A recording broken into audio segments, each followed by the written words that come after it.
I think we can learn a lot.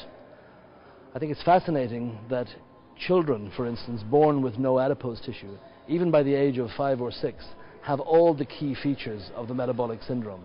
They have hyperinsulinemia, they have dysglycemia and dyslipidemia, they have fatty liver, and they develop all of these in the complete absence of adipose tissue, and probably, obviously, because of the complete absence of adipose tissue.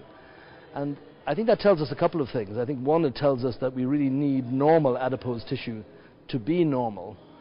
But secondly, I think it draws some questions about whether the idea that adipose tissue actively participates in the metabolic syndrome, in other words, by producing cytokines and by producing toxins, if you like, is really necessary, because here we have in the lipodystrophic syndrome the full remit of the metabolic syndrome, and yet no adipose tissue at all. So it's really the failure of adipose tissue to do its job of storage that is really leading to the metabolic syndrome, rather than adipose tissue doing, if you like, a bad job and producing abnormal substances.